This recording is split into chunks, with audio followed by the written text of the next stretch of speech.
ഹവ്വയും ചെയ്ത ഒറിജിനൽ സിന്നും ആ ഉത്ഭവ പാപവും അതിൻ്റെ പരിണത ഫലങ്ങളിലൂടെ ഉണ്ടായ ശാപവും ശിക്ഷയും എല്ലാം അതിലടങ്ങിയിരിക്കുന്നു. അത് മുഴുവനും യേശു ഏറ്റെടുക്കാനാണ് യേശുവിനെ കുറിച്ച് ലോകസ്ഥാപനത്തിന് മുമ്പേ വരെ ഉണ്ടായിരുന്ന പ്ലാൻ. ലോകസ്ഥാപനത്തിന് മുമ്പ്, യാദവും ഹവ്വയും സൃഷ്ടിക്കുന്നതിന് മുമ്പ് തന്നെ ഉള്ള പ്ലാനായിരുന്നു.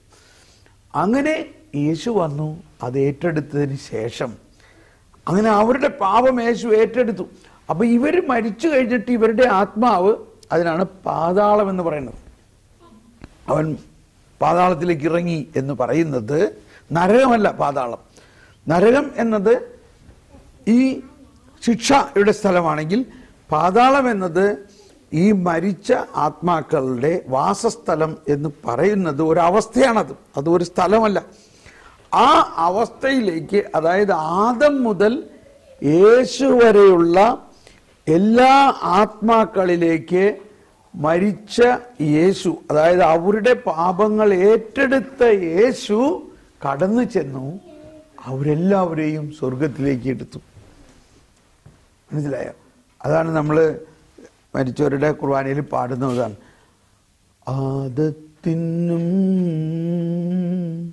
സന്തതികൾക്കും പറുദീസായിൽ പുനരധിവാസം നൽകുന്നതിനായി സ്വർഗം തന്നെ ഭൂവിലിറങ്ങി മഹിതാത്ഭുതമേ. അതാണൊരു ഭയങ്കര. അപ്പം അങ്ങനെ യേശു മരിച്ച് ഇവരെ എല്ലാവരെയും സ്വർഗത്തിലേക്ക് കരയറ്റിയതിന് ശേഷമാണ് യേശു ഉയർത്തെഴുന്നേറ്റത്. അതുകൊണ്ടാണ് നമ്മൾ വിശ്വാസ പ്രമാണത്തിൽ പറയുന്നത് അവൻ പാതാളത്തിലേക്ക് ഇറങ്ങി എന്ന് പറയുന്നത്. പാതാളത്തിലേക്ക് ഇറങ്ങിയത് ഈ ആദത്തെയും ഹവ്വയും. അപ്പൊ ഇപ്പൊ ആദവും ഹവ്വയും എവിടെയാ? ആദവും ഹവ്വയും സ്വർഗത്തിലാണ്. ഈ ഒരു സൂസ്റ്റാൻഡ്, ഈ ഒരു കണ്ടീഷൻ നമുക്ക് മനസ്സിലാകുമ്പോൾ തന്നെ നമുക്ക് ഒരു ക്ലാരിറ്റി വരും. ദൈവം മനുഷ്യരുടെ പാപങ്ങൾക്ക് പരിഹാരം ചെയ്ത് എല്ലാവരുടെയും പാപത്തിൽ പരിഹാരം ചെയ്ത് കഴിഞ്ഞിരിക്കുന്നു. ഇനി നിങ്ങൾ ആ കുർബാന പുസ്തകത്തിലെ ചില പ്രാർത്ഥനകൾ കേൾക്കണം. അതിനകത്ത് എല്ലാ പ്രാർത്ഥനയും, ഇപ്പോൾ കുർബാന സ്വീകരണം കഴിഞ്ഞ ഉടനെ തന്നെ വൈദികൻ പ്രാർത്ഥിക്കുന്നൊരു പ്രാർത്ഥനയാണ് ഈ ചാലീസും പിലാസയും കഴിയണ നേരത്ത് വൈദിക പ്രാർത്ഥന. മനുഷ്യവർഗത്തിൻ്റെ പ്രത്യാശയായ യേശുവേ, ഞങ്ങൾ സ്വീകരിച്ച ഈ ദിവ്യരഹസ്യങ്ങൾ ഞങ്ങളുടെ ശിക്ഷാവിധിക്ക് കാരണമാകാതെ കടങ്ങളും പാപങ്ങളും പുറത്ത് നല്ല കളനോടൊപ്പം സ്വർഗഭാഗ്യത്തിൽ ഞങ്ങളെ പ്രവേശിപ്പിക്കണം. കണ്ടോ? അതിനുശേഷം നമ്മൾ പ്രാർത്ഥിക്കാൻ, വിശ്വാസപൂർവ്വം ഞങ്ങൾ സ്വീകരിച്ച ദിവ്യരഹസ്യങ്ങൾ ഞങ്ങളുടെ പാപങ്ങളും കടങ്ങളും പുറത്ത് ഞങ്ങൾക്ക് നവമായ ജീവിതവും സ്വർഗരാജ്യത്തിൽ നിത്യായുസ്സും നൽകണേ. ഇനി അത് കഴിഞ്ഞിട്ടുള്ള എല്ലാ പ്രാർത്ഥനയിലും ഞങ്ങൾ ഈ അങ്ങയുടെ പീഡാനുഭവത്തിലൂടെ, എന്നിട്ട് അതിൻ്റെ അവസാനം പറയാണ്, പ്രീതി കലർന്ന യുഗാന്ത്യത്തിൽ മാലാഖമാരൊത്തുവലം പാകം ഞങ്ങൾ കരുളുന്നു. ഉണ്ടോ? എൻ്റെ ശരീരം ഭക്ഷിക്കും, എൻ്റെ രക്തം പാനം ചെയ്യും, മാനവനെന്നിൽ നിവസിക്കും, ഞാനും അവനിൽ നിശ്ചയമായി വിധിയിൽ വീഴാതവനെ ഞാൻ. കണ്ടോ? ഇനി അവനെ സംബന്ധിച്ച് വിധിയുണ്ടോ? അവനെ സംബന്ധിച്ച് വിധിയില്ല. പിന്നെ ആർക്കാണ് വിധി? നമ്മൾ ഈ ഒരു തെറ്റായ ധാരണയിലൂടെ ഇപ്പം ഈ ഇടയ്ക്ക് ഇപ്പം ഈ ഷാലോമിൽ എൻ്റെ ഒരു സീരീസ് ഓഫ് ടോക്ക് ഇപ്പോൾ വന്നുകൊണ്ടിരിക്കുന്നുണ്ട്. ഇന്ന് എന്താഴ്ച, നാളെ വൈകുന്നേരത്തെ 7:30 നിങ്ങൾ ആ സമയത്ത് ഷാലോം എങ്ങനെയെങ്കിലും കാണുകയാണെങ്കിൽ വീണ്ടും വരവിനെ കുറിച്ചുള്ള ടോക്കാണ് അത്. അല്ലെങ്കിൽ അത് യൂട്യൂബിലുണ്ട്, അത് ഷാലോമിൻ്റെ യൂട്യൂബിലുണ്ട്. അതൊക്കെ കേൾക്കണം. നമ്മളെല്ലാം കുറേ തെറ്റായ ബോധ്യത്തിൽ നടക്കണതുകൊണ്ടാണ് ഈ വിശ്വാസം വളരാത്തത്. അപ്പോൾ ഈ വിശ്വാസം വളരണമെങ്കിൽ we must know the truth. അതാണ് പൗലോസ് പറയുന്നത്, എല്ലാവരും സത്യം അറിയണമെന്നും അങ്ങനെ സത്യം നമ്മളെ സ്വതന്ത്രമാക്കണമെന്നും എല്ലാവരും സ്വർഗത്തിൽ എത്തണമെന്നുമാണ് ദൈവം ആഗ്രഹിക്കുന്നത്. അപ്പോൾ ഇത് എപ്പോഴും ഒരു കോൺട്രവേഴ്സി. ഇപ്പം ഇത് നോക്കുമ്പോൾ എല്ലാവരും ചോദിക്കും, അപ്പോൾ നരകത്തിൽ ആരും പോകില്ലെന്നാണോ പറയണേ? അല്ലേ? അപ്പം ഞാൻ ചോദിക്കണേ, എന്താ നിങ്ങൾ ആഗ്രഹിക്കണേ? നരകത്തിൽ കുറേ പേര് പോകണമെന്നാണ് ആഗ്രഹിക്കണേ? നമ്മൾ അങ്ങനെയല്ല ആഗ്രഹിക്കുന്നത്. നമ്മുടെ സകല പ്രാർത്ഥനകളും ഒരാളും നരകത്തിൽ പോകരുതെന്നാണ്.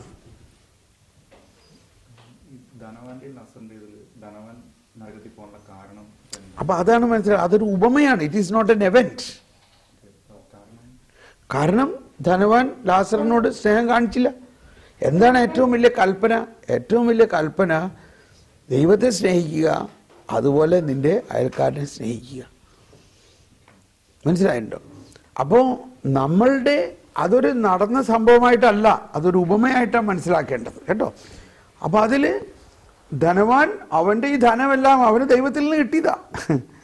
അവൻ ദൈവത്തെക്കാൾ കൂടുതൽ അവൻ്റെ ധനത്തെ സ്നേഹിക്കുന്നു. ദൈവത്തെക്കാൾ കൂടുതൽ അവൻ്റെ ധനത്തെ സ്നേഹിക്കുന്നത് കൊണ്ടാണ് അവനത് പങ്കുവയ്ക്കാത്തത്. മറിച്ച് ദൈവത്തെ സ്നേഹിക്കുന്നവൻ മനസ്സിലാകും, എൻ്റെ ഈ ധനം മുഴുവനും ദൈവത്തിൽ നിന്നുള്ളതാണ്, അതുകൊണ്ട് അത് ഞാൻ മറ്റുള്ളവർക്ക് പങ്കുവയ്ക്കണം. അപ്പോഴവനെ സംബന്ധിച്ച് നീതിയായിട്ട് മാറുന്നത്. ചോദിച്ചോ? ഇനി നിങ്ങൾ ഓരോരോ ചോദ്യങ്ങൾ ചോദിച്ചോ.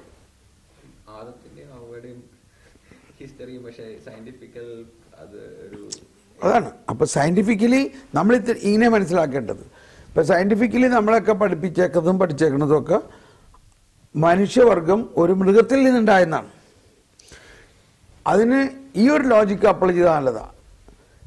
ആദവും ഹവ്വയും ഒരു വ്യക്തിയാണ്. വ്യക്തി ഇല്ലേ? ആദവും ഹവ്വയും ഒരു വ്യക്തിയാണ്. മൃഗം ഒരു വ്യക്തിയാണോ?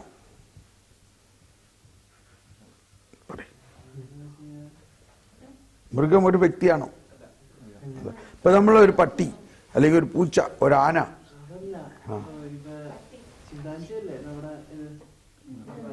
അവരൊരു വ്യക്തിയാണോ? അപ്പൊ അതൊക്കെയാണ് സയന്റിഫിക് ഇതും ഫെയ്ത്തും തമ്മിലുള്ള വ്യത്യാസം. അതൊരു വ്യക്തിയായിട്ട് കാണാൻ പറ്റുമോ? വ്യക്തിയായിട്ട് കാണാൻ പറ്റുമെങ്കിൽ ആ വ്യക്തിയിൽ നിന്ന് രൂപപ്പെട്ടതായിട്ട് മനസ്സിലാക്കിക്കോ. First of all you have to recognise he's a person. ആ പേഴ്സണെ കുറിച്ച് കർത്താവ് ഈശോ മിശിഹാ മോരെ റെഫർ ചെയ്യുന്നതാണ്. That he's a person. അപ്പോ ഇവിടെയാണ് ഫെയ്ത്ത് ആൻഡ് സയൻസ് തമ്മിലുള്ള ഒരു, it is not a controversy. അതാണ് ഐൻസ്റ്റീൻ തന്നെ പറയാറുള്ളത്. ഐൻസ്റ്റീൻ പറയണത് എന്താ? Faith, religion without science is dumb, or no dumb അല്ല, science without religion is dumb and religion without science is lame എന്ന് പറയുന്നത്. Science without religion is dump. അപ്പൊ ഇതിങ്ങനെ നമ്മൾ ആ വിശ്വാസത്തിലേക്ക് വന്നു കഴിയുമ്പോൾ ഈ ക്വസ്റ്റ്യൻ ഒന്നും ഉണ്ടാവില്ല. ഇപ്പൊ ഉദാഹരണത്തിന് ഒരാൾ ചോദിക്കുകയാണ്, ഇപ്പോൾ ഗൈനോക്കോളജിക്കലി സയന്റിഫിക്കലി എങ്ങനെയാണ് ഒരു സ്ത്രീ ഒരു പുരുഷ ബീജമില്ലാതെ ഗർഭിണിയാണ്? സയന്റിഫിക്കലി ഇപ്പം അത്രയും പോകേണ്ട ആവശ്യം എന്താ? ഇത്രയും നോക്കിക്കൂടെ? ഒരു സ്ത്രീ ഒരു ബീജമില്ലാതെ, without a sperm, how can a woman conceive? It is impossible. പക്ഷേ we believe, and it is a fact, Mary conceived without a male contact. ഇത് തന്നെയാണ് അബ്രാഹത്തിന്റെ കാര്യത്തിലും. സാറയോട് അബ്രാഹാം പറഞ്ഞു, നിന്റെ ഭാര്യ ഗർഭിണിയാവും. എന്നിട്ട് ഗർഭിണിയാവുന്നില്ല. അവൾ വന്ധ്യയായിരുന്നു. അവസാനം അവളുടെ ഗർഭം വരണ്ടു എന്ന് പറയുന്നതിൻ്റെ അർത്ഥം ഒരു സ്ത്രീക്ക് ഉണ്ടാകുന്ന മെനസ്ട്രേഷൻ പീരീഡ് അവസാനിച്ചു. അപ്പോൾ സ്ത്രീകൾ വയസ്സാകുമ്പോൾ അവർ മെനോപ്പോസിലേക്ക് കയറും എന്ന് പറഞ്ഞാൽ അവരുടെ മെനസ്ട്രേഷൻ കഴിയും. മെനസ്ട്രേഷൻ തീർന്നു എന്ന് പറഞ്ഞാൽ പിന്നെ അവൾ ഗർഭിണിയാകാൻ ഒരു ചാൻസ് ഇല്ല എന്ന് പറഞ്ഞാൽ ഓവറിയിൽ നിന്നും എഗ്ഗ് പുറത്തു വരില്ല എന്നർത്ഥം. മെനസ്ട്രേഷൻ സമയത്താണ് ഓവറിയിൽ നിന്നും എഗ്ഗ് യൂട്രസിലേക്ക് വന്നിട്ട് that egg is waiting for the partner. അങ്ങനെ ഉള്ള സമയത്ത് ഇന്റർകോഴ്സ് ചെയ്യുമ്പോഴാണ് ഫെർട്ടിലൈസേഷൻ വരുന്നത്. അപ്പോൾ ഈ എഗ്ഗും സ്പേമും ഉണ്ടായാലേ ഫെർട്ടിലൈസേഷൻ വരുള്ളൂ. ഇപ്പൊ ഇതേ സെയിം തിങ് ആണ് സാറയ്ക്ക് മെനോപ്പസ് ആയി കഴിഞ്ഞപ്പോഴാണ് കർത്താവ് പറഞ്ഞത്, ഇനി അടുത്ത വർഷം നീ ഗർഭിണിയാവും. മനസ്സിലാവുന്നുണ്ടോ? അപ്പം അതിൻ്റെ അർത്ഥം എന്താ? സാറ അവളുടെ എഗ്ഗില്ലാതെയാണ് ഗർഭിണിയായിരിക്കുന്നത്. അതാണ് വിശ്വാസമുള്ളത്. അപ്പോൾ ഇതൊക്കെ ഇതേമാതിരിയൊക്കെ ആരും ഇതേമാതിരി നമ്മൾ പഠിക്കണം. ഇതേമാതിരി പഠിക്കുമ്പോഴാണ് ഇതൊരു ഇൻട്രസ്റ്റ് തോന്നുന്നത്. ഇപ്പം ഇത് സയൻറ്റിഫിക് ആയിട്ടൊരു ക്ലാസ് എടുക്കണമാതിരി തോന്നണില്ലേ നിങ്ങൾക്കില്ലേ? ഇങ്ങനെ പഠിക്കാൻ നമ്മളിത്. അപ്പോൾ ബൈബിളിൽ ഈ രീതിയിൽ നമ്മൾ പഠിക്കുമ്പോഴാണ് അതിൻ്റെ ആന്തരിക അർത്ഥം മനസ്സിലാവുന്നത്. ഇപ്പം ഇങ്ങനെ നമ്മൾ ചിന്തിച്ചിട്ടുണ്ടോ? മാതാവ് ഗർഭിണിയായതിനെ ഈ രീതിയിൽ നമ്മൾ ചിന്തിക്കുന്നില്ല. സാറ ഗർഭിണിയായതിന്. അപ്പോഴാണ് God is the author of the whole creation. ഈ സകല സൃഷ്ടിയുടെയും ഓഥറാണ് ദൈവം എന്നുള്ള ഒരു ഇത് മനസ്സിലാകാൻ എളുപ്പമാണ്. ഇപ്പം ഈ യേശു, ഇന്ന് ഞാനിവിടെ പറഞ്ഞു, ജോൺ പോൾ II ടീച്ചിങ് ആണ്. How come Mary conceived Jesus? Jesus ആരാ? സൺ ഓഫ് ഗോഡാ. ഈ സൺ ഓഫ് ഗോഡിനെ മേരിയുടെ ഗർഭത്തിൽ കൺസീവ് ചെയ്ത്, മേരിയുടെ വല്ല പ്രാർത്ഥന ആണോ? It is the work of the holy spirit. അപ്പം ആ രീതിയിൽ നമ്മൾ ഹോളി സ്പിരിറ്റിന്റെ വർക്കിനെ അങ്ങ് മനസ്സിലാക്കുകയും എന്നിട്ട് നമ്മൾ അതിൻ്റെ ഒരു പ്രൊജക്റ്റഡ് ടാൻജൻഷ്യൽ ഗ്രാഫ് ഉണ്ടാക്കണം. ഒരു tangential graph. How can this holy spirit can work in today? ഇപ്പൊ മനസ്സിലായില്ലേ? അപ്പോഴാണ് നമ്മൾ മനസ്സിലാവണു, if that was the working of the holy spirit, അതിനെ പ്രപ്പോർഷനിലായിട്ട് എങ്ങനെ ഹോളി സ്പിരിറ്റ് ഇന്ന് നമ്മളിലൊക്കെ വർക്ക് ചെയ്യുന്നു. അപ്പോഴാണ് നമ്മൾ ഈ ഹോളി സ്പിരിറ്റിന്റെ പവർ മനസ്സിലാവുന്നത്. നമ്മൾ ചിന്തിക്കുന്നത് ഇപ്പൊ while that is the truth, നമ്മളുടെ നാട്ടിലും പലരും ചിന്തിക്കുന്നത്, നമ്മളൊക്കെ കേട്ടേക്കുന്നത്, നീ പാപം ചെയ്യാണ്, ഈ പരിശുദ്ധാത്മാവ് നിന്നെ വിട്ടുപോകും. ഇതല്ലേ ജനറൽ കോൺസെപ്റ്റ്? നീ പാപം ചെയ്യുകയാണെങ്കിൽ പരിശുദ്ധാത്മാവ് നിന്നെ വിട്ടുപോകും. എന്നിട്ട് പഴയ നിയമത്തിലൊരു വചനം പറയും, കണ്ടോ, സോളമൻ അല്ലെങ്കിൽ ദാവീദ് പറഞ്ഞു, അങ്ങയുടെ പരിശുദ്ധാത്മാവിനെ എന്നിൽ നിന്ന് എടുത്ത് കളയല്ലേ. ആ കോണ്ടെക്സ്റ്റ് അല്ല ഇത്. ഇവിടെ ഈശോ പറയാണ്, പരിശുദ്ധാത്മാവ് എപ്പോഴും നിന്റെ കൂടെ വസിക്കാൻ നിൽക്കുന്നു. പരിശുദ്ധാത്മാവിന്റെ പ്രവർത്തനം എന്തിനു വേണ്ടിയാ? നമ്മളെ പാപത്തിൽ നിന്ന് ശുദ്ധീകരിക്കാനല്ലേ. അപ്പൊ നമ്മൾ പാപം ചെയ്യുന്ന സമയത്ത് പരിശുദ്ധാത്മാവ് നമ്മളെ വിട്ടു പോകുകയാണെങ്കിൽ നമ്മൾ എങ്ങനെ ശുദ്ധീകരിക്കപ്പെടും? പാപം ചെയ്യുന്ന ആളെ ശുദ്ധീകരിക്കുക എന്നുള്ളതല്ലേ ദൈവത്തിന്റെ പദ്ധതി. അപ്പോഴാണ് പരിശുദ്ധാത്മാവ് കൂടുതൽ നമുക്ക് ആവശ്യം. എപ്പോ? നമ്മളൊരു പാപാവസ്ഥയിലായിരിക്കുമ്പോൾ നമ്മളിലുള്ള പരിശുദ്ധാത്മാവ് നമ്മളോട് പറയാണ്, നീ ചെയ്തത് തെറ്റായിപ്പോയി. അതിനാണ് പാപബോധം. മനസ്സിലായ? എന്ത് കിട്ടി? പാപം. ഓക്കെ, നീ വിഷമിക്കണ്ട, നീ പശ്ചാത്തപിക്കുക. അതിനാണ് പശ്ചാത്താപം എന്ന് പറയുന്നത്. ഓക്കെ, നിന്റെ പിതാവ് വളരെ സ്നേഹമുള്ളതാണ്. നീ പിതാവിൻ്റെ അടുത്ത് പോയി അത് കൺഫസ് ചെയ്യുമ്പോൾ പിതാവ് നിന്റെ പാപം എടുത്തോട്ട്. ഇതെല്ലാം ആരുടെ പ്രവർത്തന? പരിശുദ്ധാത്മാവിൻ്റെ പ്രവർത്തന. അങ്ങനെ പാപം ക്ഷമിച്ചു കഴിഞ്ഞിട്ട് ആ ക്ഷമിച്ച സ്നേഹം നമ്മളിൽ ചൊരിയുന്നത് ആരുടെ പ്രവർത്തന? പരിശുദ്ധാത്മാവിൻ്റെ പ്രവർത്തന. അപ്പോൾ ഇതെല്ലാം നടത്തുന്ന പരിശുദ്ധാത്മാവ് നമ്മളെ വിട്ടു പോകുമോ? ഒരിക്കലും നമ്മളെ വിട്ടു പോവില്ല. അപ്പോൾ ഇങ്ങനെയുള്ള കോണ്ടെക്സ്റ്റ് കൊണ്ടാണ് നമ്മളുടെ വിശ്വാസം വളരാത്തത്. നമ്മൾ ഇങ്ങനത്തെ കുറേ തെറ്റായിട്ടുള്ള പ്രബോധനങ്ങൾ പഠിക്കുന്നത് കൊണ്ടാണ്. അത് വിട്ട് നമ്മൾ കാറ്റക്കിസവും, ഇതെല്ലാം കാറ്റക്കിസത്തിൽ പറയുന്ന കാര്യങ്ങളാണ്. ഇതൊക്കെ നമുക്കിപ്പോൾ ഫ്രീ ഡൗൺലോഡ് ചെയ്യാം. ഏതും നിങ്ങൾ ഗൂഗിൾ ചെയ്താൽ കിട്ടും. അങ്ങനെ നമ്മൾ ഒരു യഥാർത്ഥമായ പ്രബോധനത്തിൽ വരികയാണെങ്കിൽ നമുക്ക് ഭയങ്കര ഒരു സ്വാതന്ത്ര്യം കിട്ടും, ഭയങ്കര ഒരു ശക്തി കിട്ടും, ഭയങ്കര ഒരു സമാധാനം കിട്ടും. മറിച്ച് ഈ ട്രൂത്ത് മനസ്സിലാകാതെ ദൈവം നമ്മളെ ശിക്ഷിക്കും, ഇതൊക്കെ ഉള്ള ശാപം കൊണ്ടാണ്, ഇങ്ങനെ ചിന്തിക്കുമ്പോൾ പിന്നെ യേശു ക്രിസ്തുവിലുള്ള വിശ്വാസമില്ല. ഇപ്പം നമ്മൾ മാമോദീസ സ്വീകരിച്ച് ദൈവ മക്കളായ നമ്മളെ ആർക്ക് ശപിക്കാൻ പറ്റും? പറയും. മാത്രമല്ല ഒരു ആരെന്ത് ചെയ്താലും നമ്മളെ ഒന്നും ഏക്കില്ല. അത് അത്രയ്ക്ക് വലിയൊരു പവറാണ് നമ്മളിൽ ദൈവം തന്നിരിക്കുന്നത്. ആ ഒരു വിശ്വാസത്തിൽ. എന്നിരുന്നാലും നമ്മളിൽ ബലഹീനതകളുണ്ട്, നമ്മൾ പല വീഴ്ചകളുണ്ടാകും. ആ വീഴ്ചകൾ ദൈവം അനുവദിക്കുന്നത് കൂടിയാ. ആ വീഴ്ച ഇല്ലായിരുന്നെങ്കിൽ, ഇപ്പം ഞാൻ ചിന്തിക്കുകയാണ്, എന്തോരം ആളുകളാണ് എന്നെ പൊക്കി പറഞ്ഞുകൊണ്ടിരിക്കുന്നത്, എനിക്ക് ഈ ബലഹീനതയെ എൻ്റെ തന്നെ പാപമില്ലായിരുന്നെങ്കിൽ ഇപ്പം ഞാൻ ആരായിപ്പോയാലും, ഞാൻ അതിലും വലിയ അഹങ്കാരം കൊണ്ട് നിറഞ്ഞേനെ, ഇല്ലേ? അതുകൊണ്ടാണ് പോപ്പ് തന്നെ പറയുന്നത് I am a sinner. Pope പറയാണ് ഞാനൊരു മഹാപാപിയാണ്. ദൈവത്തിൻ്റെ കരുണ കൊണ്ട് ഞാൻ ഇങ്ങനെ വിശുദ്ധിയിലേക്ക് ജീവിക്കും. അതാണ് ശരി. നമ്മളിൽ certain sins or certain weakness will remain lifelong. പക്ഷെ നമ്മൾ അതോർത്ത് വിഷമിക്കണ്ട.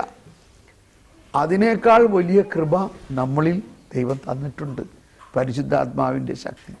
അതുകൊണ്ട് ആ പരിശുദ്ധാത്മാവിൻ്റെ ശക്തിയും ദൈവത്തിൻ്റെ കരുണയിലും നമ്മൾ ആശ്രയിക്കുമ്പോൾ നമ്മൾ ചിലപ്പോൾ വീണുപോയാലും നമ്മൾ ഉടനെ പശ്ചാത്തപിച്ച് നമ്മൾ കുമ്പസാരിച്ച് നമ്മളുടെ അനുഗ്രഹത്തിലേക്ക് വരണം.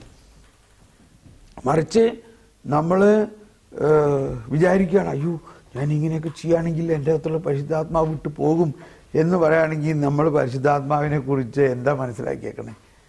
നമ്മൾ സത്യം അറിയുന്നില്ല എന്നുള്ളതാണ്. ദൈവത്തിൻ്റെ ആ അത്ഭുതകരമായ ശക്തി നമ്മൾ മനസ്സിലാക്കുന്നില്ല. Okay, next.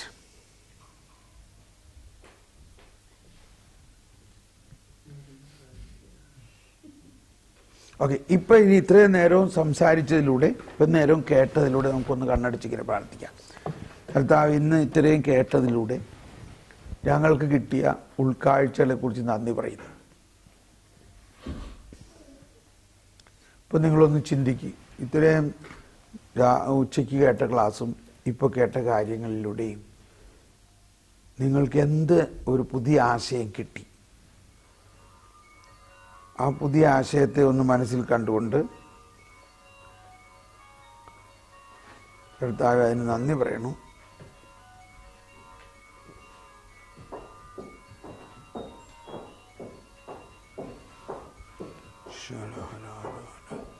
ഇനി നിങ്ങൾ ഓരോരുത്തരും അതൊന്ന് ഷെയർ ചെയ്യും. നിങ്ങൾ ആ പുതിയ ആശയം എന്താണെന്ന് നിങ്ങൾ പറയും. നിങ്ങൾക്ക് എന്ത് പുതിയ ആശയങ്ങളാണെന്ന്, അല്ലെങ്കിൽ എന്താണ് നിങ്ങൾ ഇന്നത്തെ ക്ലാസ്സിൽ കൂടുതൽ സ്ട്രൈക്ക് ആയത്?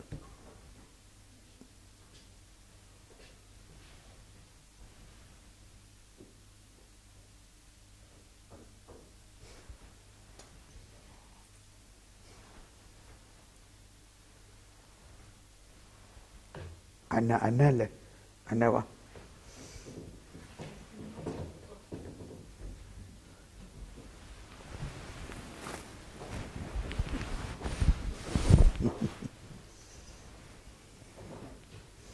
പറയ്, ഇന്നത്തെ ക്ലാസ്സിൽ ഇതുവരെ കേട്ടതിന്ന് നിങ്ങൾക്ക് ഏറ്റവും ഇഷ്ടമായ ഒരു പോയിന്റ് ഓരോരുത്തർ പറയും.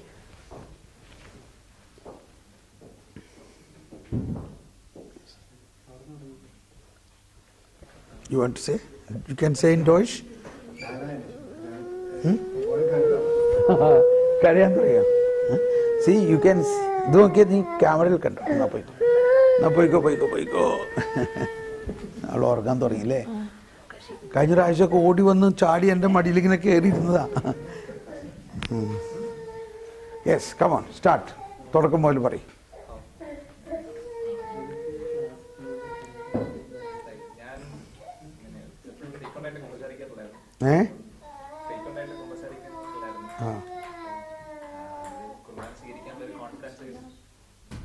ഇപ്പൊ കിട്ടി.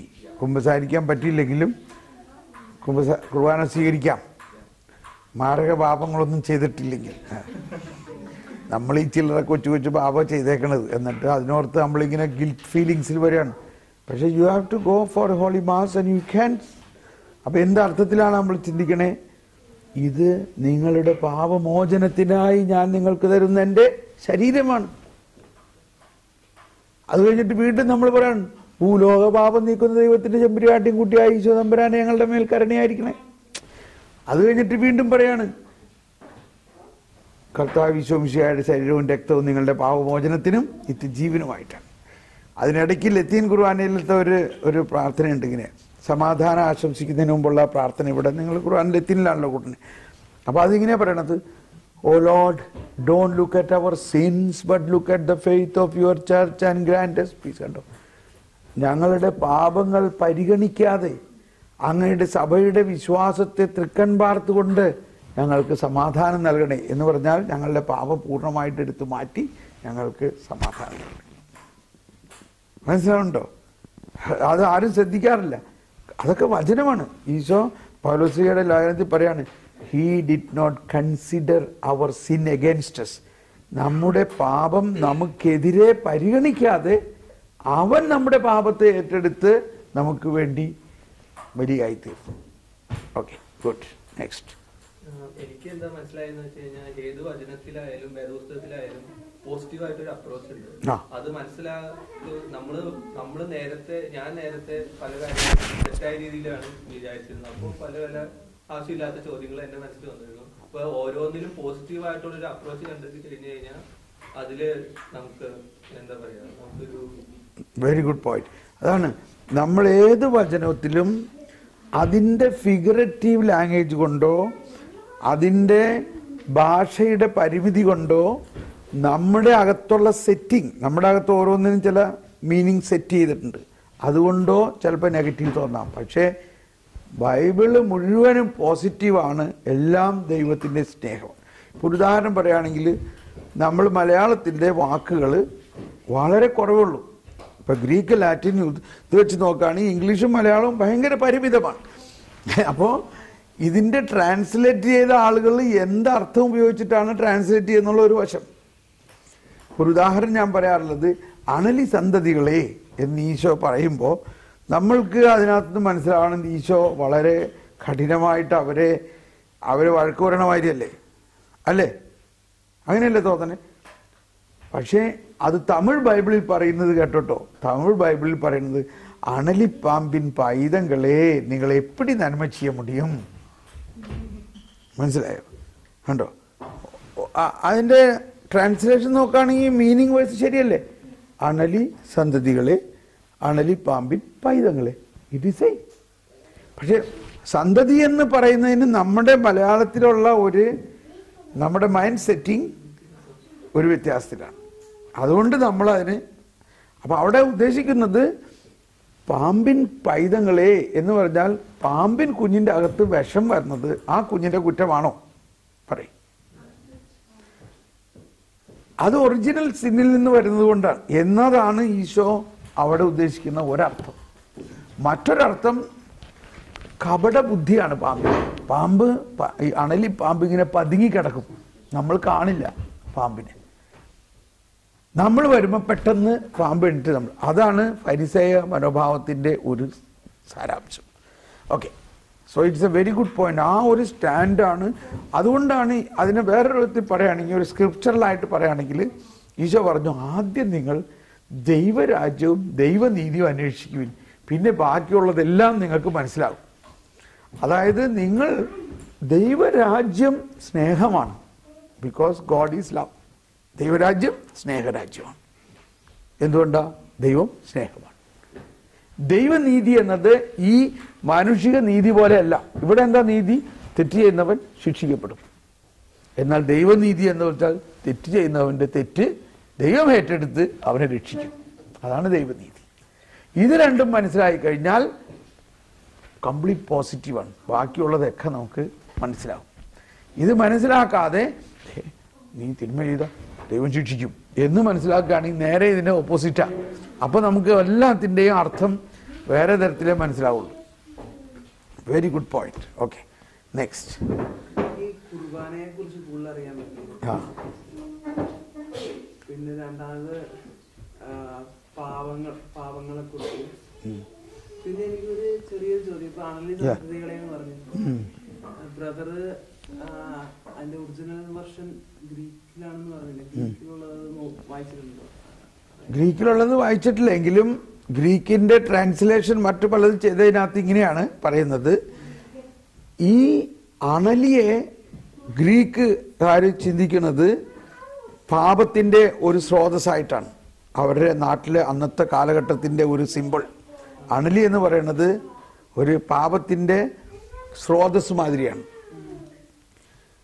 അപ്പോൾ നമ്മളുടെ ചില ഇംഗ്ലീഷ് ബൈബിളിൽ നമ്മൾക്ക് വേണ്ടത് ഒരു നല്ല ഇംഗ്ലീഷ് ട്രാൻസ്ലേഷൻ ബൈബിളുണ്ട്, ഇൻ്റർപ്രിറ്റേഷൻ ബൈബിളുണ്ടെങ്കിൽ അതിൽ ഇതിൻ്റെ ഒറിജിനൽ ഇതിൻ്റെ ഇൻ്റർപ്രിറ്റേഷൻ കൊടുത്തിട്ടുണ്ട്. മനസ്സിലായ? അപ്പോൾ ഇവനെ കൊണ്ടൊക്കെ തോറ്റ പിശാചിൻ്റെ സന്തതി എന്നൊക്കെ നമ്മളിങ്ങനെ ചിലപ്പോൾ പറയില്ലേ, എന്ന മാതിരി അവരുടെ കൊളോക്കിയൽ യൂസേജാണ് പൈശാചികതയെ അവർ പറയുന്ന വേറൊരു വാക്കായിരുന്നു അണലി സന്തതി, ഒരു പിശാചിൻ്റെ ഒരു പൈശാചികത. അപ്പോൾ അതിന് അന്നത്തെ കാലത്ത് ആ നാട്ടിൽ ഉപയോഗിച്ചിരുന്ന ഒരു വാക്കാണ് അണലിക്കുഞ്ഞ്. അണലിക്കുഞ്ഞെന്ന് പറഞ്ഞാൽ തിന്മയുടെ കുഞ്ഞെന്നർത്ഥം. അതായത് ഈവിളിൻ്റെ ഒരു ഫിഗറേറ്റീവ് യൂസേജ് ആയിട്ടാണ്. എനിക്ക് വേറെ കാര്യം, ഈ നമ്മൾ കുർബാനയ്ക്ക് പോകുമ്പോ കൂട്ടുകാരിപ്പോ പറഞ്ഞ കുർബാന കുമ്പസാരോ അല്ലെങ്കിൽ മാമുദീസ സ്വീകരിക്കാത്ത ഒരാള് കുർബാന സ്വീകരിച്ചു കഴിഞ്ഞാൽ അത് വലിയ പാപമാണെന്ന് പറഞ്ഞു. അപ്പൊ ഈ എന്റെ കൂടെ ചിലപ്പോ എന്റെ കൂട്ടുകാര് പള്ളിയിൽ വരാറുണ്ട്. അപ്പൊ ഞാൻ അറിയാതെ തന്നെ അവര് ചിലപ്പോ പോയി കുർബാന സ്വീകരിക്കാറുണ്ട്. അത് ഞാൻ തടഞ്ഞില്ലെങ്കിൽ എനിക്കത് വലിയൊരു പാപമാണ്. നിനക്കൊരു പാവമില്ല, നിന്റെ റെസ്പോൺസിബിലിറ്റി അങ്ങനെയല്ല. പക്ഷെ അവരെ പറഞ്ഞ് മനസ്സിലാക്കാം, അത് പറഞ്ഞ് മനസ്സിലാക്കുന്നവരെ മനസ്സിലാക്കാം. അവരെ കുർബാന സ്വീകരിക്കരുതെന്ന് സഭയിൽ അവരെയും പറയുന്നുണ്ടല്ലോ. നിനക്ക് അവരെന്ത് അവനവൻ ചെയ്യണ തെറ്റിനാണ് അവനവൻ റെസ്പോൺസിബിലിറ്റി. മറ്റൊരാൾ ചെയ്യണ തെറ്റിന് യു ആർ നോട്ട് റെസ്പോൺസിബിൾ. നീ അവനെ കൂടെ കൊണ്ടുപോയി എങ്കിലും നിനക്കത് പറയാൻ സാധിച്ചില്ലെങ്കിൽ യു ആർ നോട്ട് റെസ്പോൺസിബിൾ. ഇതൊക്കെയാണ് ആവശ്യമില്ലാണ്ട് നമ്മളിതിനെ ഫനാറ്റിക് അപ്രോച്ച് എന്ന് പറയും. ഇപ്പം അവനത് മനസ്സിലാക്കാതെ സ്വീകരിച്ചു പോയി എങ്കിലും ദൈവത്തിന് അറിഞ്ഞൂടെ അവനത് മനസ്സിലാകാതാണ് സ്വീകരിച്ചെന്ന്? ആണോ ഇല്ലയോ? അപ്പൊ ദൈവം കരുണയാണെന്ന് പറയുന്നതിന്റെ അർത്ഥം അതാണ്. എന്നോട് ഇത് പണ്ടാരും എന്നോട് പറഞ്ഞായിട്ട് എനിക്ക് ഓർമ്മയില്ല. ഇങ്ങനെ നമ്മളെല്ലാത്തിനും ആ രീതിയിൽ നമ്മൾ ചിന്തിക്കുന്നതാണ് ദൈവത്തിന്റെ കരുണ മനസ്സിലാകാത്തതിന്റെ അർത്ഥം. നമ്മൾ പറയണം, അവരെ പറഞ്ഞ് മനസ്സിലാക്കണം. ഇത് ഈ അമ്പലത്തിലെ പ്രസാദത്തിന്റെ മാതിരി അല്ല എന്നുള്ളത്. അങ്ങനെ പറഞ്ഞ് ഒരുപക്ഷെ അത് മനസ്സിലാക്കാൻ സാധിച്ചില്ല എന്ന്. അത് പറഞ്ഞപ്പോഴാ നമ്മള് ഇപ്പൊ കൂട്ടുകാര് ഹിന്ദുക്കളുണ്ട്, അങ്ങനെ അപ്പൊ അവര് പ്രസാദം കൊണ്ടുപോയി തന്നു കഴിഞ്ഞാൽ നമ്മളത് കഴിച്ചു കഴിഞ്ഞാൽ അത് പാവമാണ്. അതെന്ത് ഉദ്ദേശത്തിലാണ് നീ കഴിക്കണേ? നീ അവരുടെ ദൈവത്തിൽ വിശ്വസിച്ചിട്ടാണോ കഴിക്കണേ? അല്ല. വിശ്വസിക്കാത്തടത്തോളം സമയം നിനക്കതൊരു പ്രശ്നമില്ല. മനസ്സിലായ? അതിന്റെ അടുത്ത പോയിന്റ് ചോദിക്കുകയാണെങ്കിൽ കഴിച്ചില്ലെങ്കിൽ എന്ത് സംഭവിക്കും? അപ്പൊ അവനുമായിട്ടുള്ള സ്നേഹത്തിലൊരു നമ്മൾ അവനുമായിട്ടുള്ള സ്നേഹം, അവന് തരണത് നീ ഇതിൽ വിശ്വസിക്കാൻ വേണ്ടിയൊന്നുമല്ല. അവന് അത് തന്നെ അവന് വിശ്വാസം ഉണ്ടാവില്ല. അവൻ കൊണ്ടുവന്ന് തന്നേ ഓണം അല്ലെങ്കിൽ അവനൊരു സ്നേഹത്തിന്റെ പ്രകടനമായിട്ടാണ് അവന് അപ്പോൾ ചിലവര് അതും പറഞ്ഞുകൊണ്ട് ഭയങ്കര ഇതാണ്. ഞാൻ ഇതിനൊക്കെ വാട്സപ്പിലൊക്കെ ഇത്രയൊന്നും എനിക്ക് ഉത്തരം കൊടുക്കാനുള്ള സമയമില്ലേ, ആവശ്യമില്ലാണ്ട് ഇതും പറഞ്ഞിങ്ങനെ അവസാനം ഞാൻ ഒരിക്കൽ പറഞ്ഞു, ഒരിടത്ത് ഞാനിങ്ങനെ ക്ലാരിഫിക്കേഷൻ കൊടുത്തപ്പോൾ ആ UAE-ലാണ്. അപ്പോൾ ഒരാൾ പറഞ്ഞു, ഇങ്ങനെ നിയമാവർത്തന ഗ്രന്ഥത്തിൽ ഇങ്ങനെ പറഞ്ഞിട്ടുണ്ട്, ഇനി ഇന്നത് സ്വീകരിക്കുകയാണെങ്കിൽ നിങ്ങൾ ശാപം ഉണ്ടാവും. ഞാൻ പറഞ്ഞു കർത്താവ് വിശ്വസിച്ച്. അപ്പോൾ പെട്ടെന്ന് ഒരു പ്രോഫസി മാതിരി ഇങ്ങനെ വന്നു. കർത്താവ് എന്താ പറഞ്ഞേക്കണേ? മർക്കോസിന്റെ സുവിശേഷത്തിൽ പറഞ്ഞിരിക്കുകയാണ്, എന്നിൽ വിശ്വസിക്കുന്നവൻ ഈ അടയാളം ഉണ്ടാവും, അവൻ വിഷം കഴിച്ചാലും അവനൊന്നും പറ്റില്ല. അവൻ വിഷം കഴിച്ചാലും ഒന്നും സംഭവിക്കില്ല. എന്തുകൊണ്ടാ? അവന്റെ ഉള്ളിലുള്ളത് ആരാ? കർത്താവാണ്. അതാണ്. അപ്പൊ നമ്മളുടെ വിശ്വാസമാണ് ഇതിന്റെ. നമ്മൾക്ക് ആ നിലവിളക്കിനെ നോക്കിയാൽ പിശാച് ഇങ്ങോട്ട് കയറുമെന്ന് വിശ്വസിക്കുകയാണെങ്കിൽ എന്ത് ക്രിസ്ത്യാനിയാണ് അവൻ പറയും.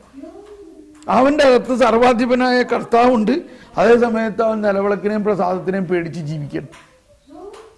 ഓക്കെ, അതൊക്കെയാണ് അതെടുത്ത് നമ്മൾ പോക്കറ്റിലിട്ടാലൊരു കുഴപ്പമില്ല. കാരണം നിന്റെ അകത്തിരിക്കണ ആരാ? ഈശോ.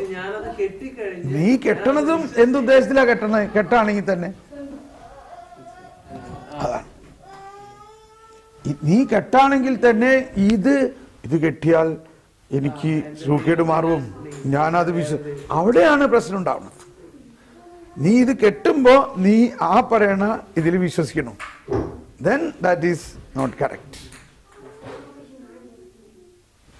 നമുക്കത് കെട്ടേണ്ട ആവശ്യമില്ലല്ലോ. നമ്മളുടെ അകത്ത് കർത്താവുള്ളപ്പോൾ നമ്മുടെ അകത്ത് കിട്ടേണ്ട ആവശ്യമുണ്ട്. അപ്പൊ അതാണ് വിശ്വാസമാണ്. നീ വിശ്വസിക്കുന്ന ആളാണെങ്കിൽ നിനക്ക് ഈ തകിടിന് ഇതിൻ്റെ ഒന്നും ആവശ്യമില്ലല്ലോ. അപ്പൊ എന്തുകൊണ്ടാണ് ഒരുവൻ തകിട് കെട്ടണത്? വിശ്വാസമില്ലാത്തതുകൊണ്ട്. ഇനി വിശ്വാസമുള്ള ഒരാൾ ആണെങ്കിൽ ഈ തകിട് പൊരുത്തൻ കൊണ്ടുവന്ന അവനെ പറഞ്ഞ് മനസ്സിലാക്കി അത് ഊരിക്കളയല്ലേ ഉള്ളൂ. അത് നമ്മുടെ അടുത്ത് വെച്ചുകൊണ്ടിരിക്കുന്നത്. ഈ വെച്ചുകൊണ്ടിരുന്നാൽ തന്നെയും ഇപ്പൊ നമുക്ക് ഊരി അവൻ്റെ അടുക്കുന്നത് ഊരി മേടിക്കണം. ഇതൊക്കെ എനിക്ക് സംഭവിച്ചുള്ളൂ. അവൻ്റെ അടുക്കുന്നത് ഊരി മേടിച്ചു. പക്ഷെ നമുക്കിതിപ്പോൾ ഡിസ്പോസ് ചെയ്യാനായിട്ടൊരു സ്ഥലമില്ല. നമ്മൾ പ്രാർത്ഥിച്ചു കഴിഞ്ഞപ്പോൾ തന്നെ അത് നിർവീര്യമായി കഴിഞ്ഞു. നമ്മൾ അത് പ്രാർത്ഥിക്കണം, കർത്താവിൻ്റെ നാമത്തിൽ ഈ തകിടിലുള്ള എല്ലാ അശുദ്ധാരൂപികളെയും നിർവീര്യമാക്കുന്നു. അത് കഴിഞ്ഞാൽ പിന്നെ അതൊരു മെറ്റാലിക് സബ്സ്റ്റൻസ് മാത്രമേ ഉള്ളൂ. അതിന് സ്പിരിച്വലായിട്ടുള്ള ഒന്നുമില്ല. എന്തിനു പറയണു? ചിലയിടത്ത് ഈ തകിട് കെട്ടണ പോയിട്ട് തകിട് മസിലിൻ്റെ അകത്ത് ഇൻസേർട്ട് ചെയ്തിട്ടുള്ളത്. അതുവരെ ഉണ്ട് തകിട് മസിൽ. അവൻ ഡോൺ വഴി, നീ അതെടുത്ത് കളയൊന്നും വേണ്ട, ഞാനത് പ്രാർത്ഥിച്ച് നിർവീര്യമാക്കും. നമ്മളതിനെ പ്രാർത്ഥിച്ച് അതിൻ്റെ സ്പിരിച്വൽ പവർ പോയി കഴിഞ്ഞാൽ then it is only a matter. ആ ആൾ അതിനകത്തുള്ള വിശ്വാസവും കളയണം. പിന്നെ conveniently you get it removed. അല്ലാണ്ട് നമ്മൾ എന്ത് ചെയ്യാൻ പറ്റും ഇത് മാറ്റാൻ? മനസ്സിലാവുന്നുണ്ട്? ആ രീതിയിൽ നമ്മൾ വിശ്വാസത്തെ കാണും. Okay, next.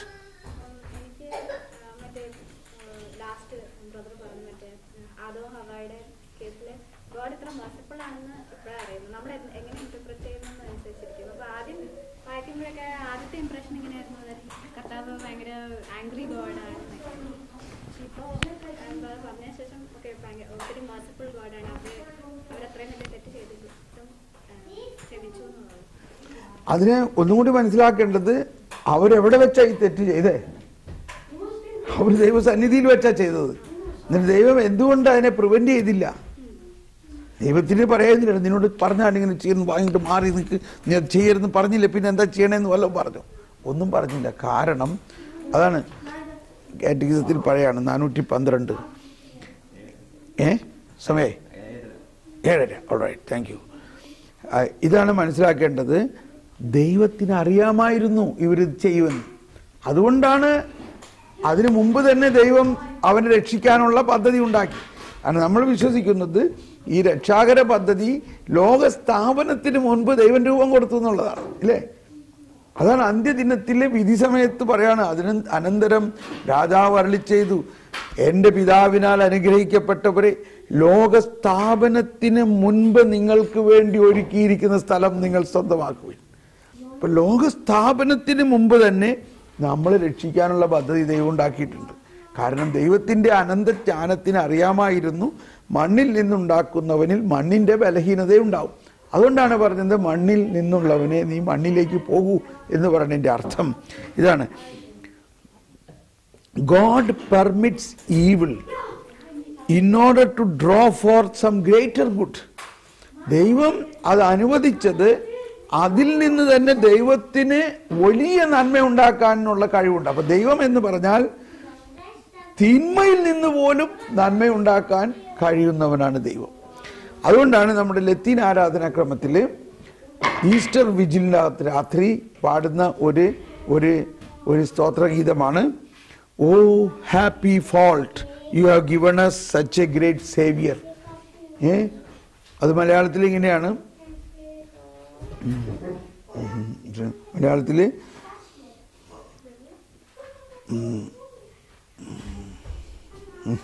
പെട്ടെന്ന് പോയി, പിന്നെ പറയാം.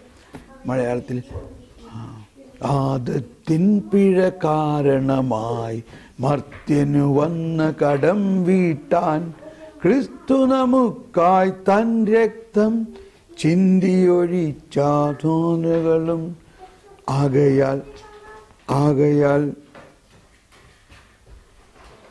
ആകയാൽ രക്ഷകൻ ആഗമിക്കാൻ ഹേതുവാം പാപമേ ഭാഗ്യപൂർണം. ഉണ്ടോ? ആകയാൽ രക്ഷകൻ, ഈ പാപമുണ്ടായതുകൊണ്ടല്ലേ രക്ഷകൻ വന്നത്. ആകയാൽ രക്ഷകൻ ആഗമിക്കാൻ ഹേതുവാം പാപമേ ഭാഗ്യം. ഇത് ലിറ്റർജിയിലുള്ളതാണ്. അതിൻ്റെ ഇംഗ്ലീഷാണ് O happy fault. Happy fault എന്ന് ജർമ്മൻ എങ്ങനെ പറയണേ? നിധി ഹാപ്പി ഫോൾട്ട് ഗ്ലുഗ്ലിക്കെ സുണ്ടേ. O happy fault which gained for us a great redeemer. അപ്പൊ അത്രയും കൂടി വരെ നമ്മൾ ചിന്തിക്കണം. ഈ പാപമെല്ലാം സംഭവിച്ചത് ദൈവത്തിന്റെ മുമ്പിൽ വെച്ചിട്ടാണ്. ദൈവം അത് കണ്ടിട്ടും അത് അനുവദിച്ചത് അതിൽ നിന്ന് തന്നെ നന്മ ഉണ്ടാക്കാൻ ദൈവത്തിനറിയാം. നമുക്ക് മറ്റൊരാൾ പാപം ചെയ്യുന്ന കാണുമ്പോൾ ഇത് നമ്മൾ മനസ്സിലാക്കണം. നമ്മൾ ഉടനെ അയാളെ കുറ്റം പറയുകയോ ആകെ എല്ലാം പോയി എന്ന് വിചാരിക്കരുത്. അതാണ് നമുക്കുണ്ടാകേണ്ട ഒരു ഇത്. മറ്റൊരാൾ തിന്മ ചെയ്യുന്ന കാണുമ്പോൾ നമ്മൾ അയാളെ വിമർശിക്കുകയോ അയാളെക്കുറിച്ച് ഉടനെ കംപ്ലൈൻറ്റുകളോ ഇതൊക്കെ ചെയ്യണതാണ് ഫരിസേയ മനോഭാവം. മറിച്ച് നമ്മൾ വിചാരിക്കണം, കർത്താവേ നീ അവനിലുണ്ടല്ലോ, നീ അറിയുന്നുണ്ടല്ലോ, നീ കണ്ടുകൊണ്ടല്ലേ ആദവും ഹവ്വയും പാപം ചെയ്തത്, എന്നിട്ട് അവരെ രക്ഷിച്ചില്ലോ എന്ന പോലെ നീ അവനിൽ വസിക്കുന്നുണ്ടല്ലോ, അവനെ ഈ അവസ്ഥയിൽ നിന്ന് രക്ഷിക്കണേ ഞാൻ വിശ്വസിക്കുന്നു. അതോടെ നമുക്ക് സമാധാനമായി. മറിച്ച് ആകെ പോകും, ആകെ നശിക്കും എന്ന് പറയുമ്പോൾ ഈ കർത്താവ് വിശ്വസിച്ച് അതിൽ വല്ല വിശ്വാസമുണ്ടോ? അതാണ് പോയിന്റ്. യെസ്,